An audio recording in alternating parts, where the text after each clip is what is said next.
It's a pleasure to be back in Ankara for this high-level political dialogue.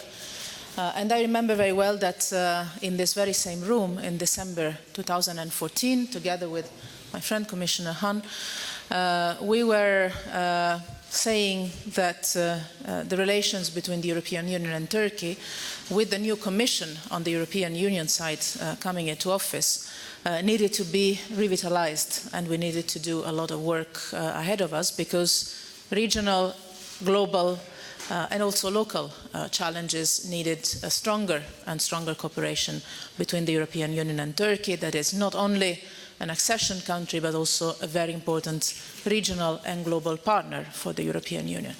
So for me, for us, this high-level dialogue is somehow a way of restarting from there, knowing that in between we had also a successful high-level dialogue in May last year in Brussels, and then obviously the summit that in November, in the end of November, so Prime Minister Davutoglu meeting all the heads of state and government of the European Union together with President Tusk and President Juncker. So this to frame the fact that we are relaunching, re-energizing, revitalizing our strategic cooperation into a broader context, because the relations between the European Union and Turkey in these months have been seen mainly through the angle of our common concern for the refugees that we have to protect and host, and also concern about the management of the flow in an coordinated and coordinated way. But relations between the European Union and Turkey go far beyond this single, very important, but still single points of our agenda, and this is the perfect occasion to tackle all the issues we have together, to which I will come. But first, let me say a few words on migration and refugees. The key point for us is that the action plan on migration and refugees that we agreed upon at the end of last year is fully implemented.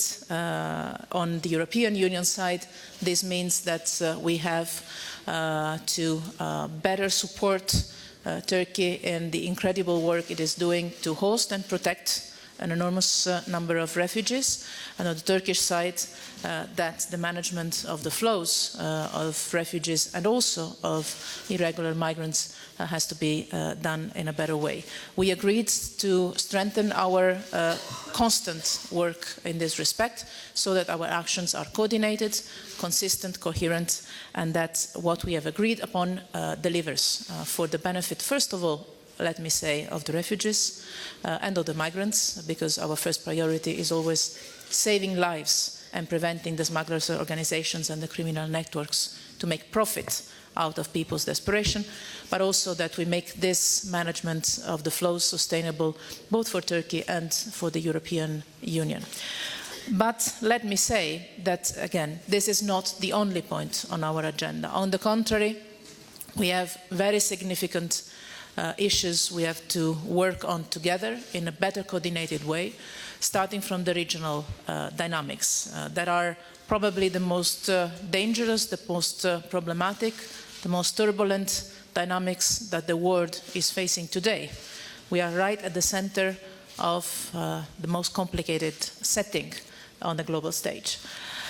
Starting from Syria, where we sit together in the international support group trying to have the intra-Syrian talks starting, hopefully still by the end of this month.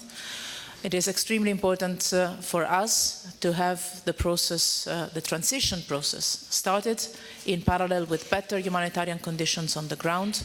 We have to make sure that Syrian people face a better situation on the ground, and for that the humanitarian work that the European Union is doing together with the implementation of confidence building measures are going to be key to make the process credible and to protect the life of so many Syrians. And this is going to be also the only real way of defeating Daesh on the ground, guaranteeing the unity of the regional and international actors, allowing the unity of Syrian forces through a transition that could be inclusive, to have a ceasefire and to unite forces on the ground against Daesh and al-Nusra. We also discussed the situation in Iraq, with the need to support an inclusive approach from the Abadi government and to accompany the military operations against Daesh in Iraq with a process that makes, in particular, the Sunni communities, but also the Christians and the Yazidis fully in the picture and feeling full ownership and safe conditions for living in their territories. This is extremely important also for us in Europe, as the plurality and the coexistence in the Middle East, in the wider Middle East, is, I think, one of the few signs of hope that we need to preserve also for the future generations. We had also a long and very constructive discussion on Libya. We are also partners in trying to bring stability to the country with the important process that the Libyans have started, forming a government of national accord.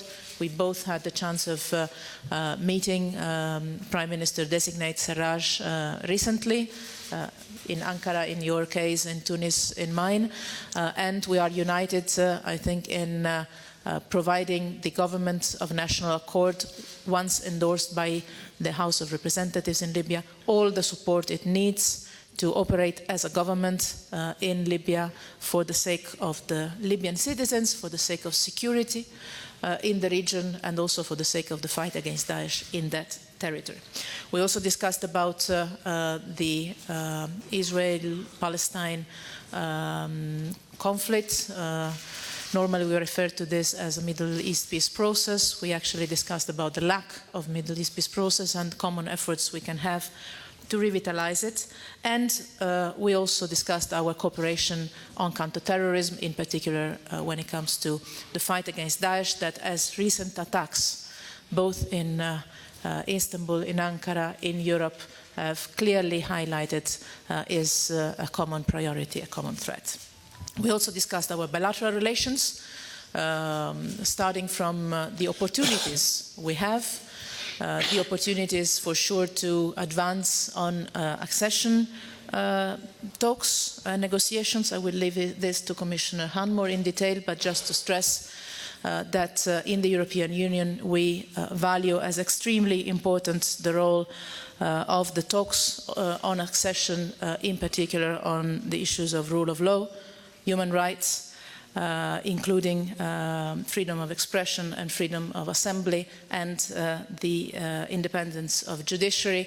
I know that the Turkish government has an ambitious reform agenda. We value as extremely important that these issues are included and implemented on the way ahead. We also discussed our economic cooperation. Is going to be a high-level economic dialogue with a large presence of the Commission in the coming months, and our energy cooperation that is of strategic importance for both of us, especially in these tense times in this tense region. And an high-level energy dialogue is going to happen later this week with Commissioner Cañete visiting the country. We also touched upon the positive developments that hopefully we could expect in the region. I go back a little moment with hopefully positive developments on the Cyprus settlement, on which I believe we share an interest to have a comprehensive settlement happening as soon as possible.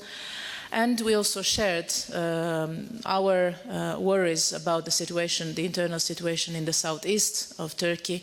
This is something on which we will discuss more during the continuation of our talks.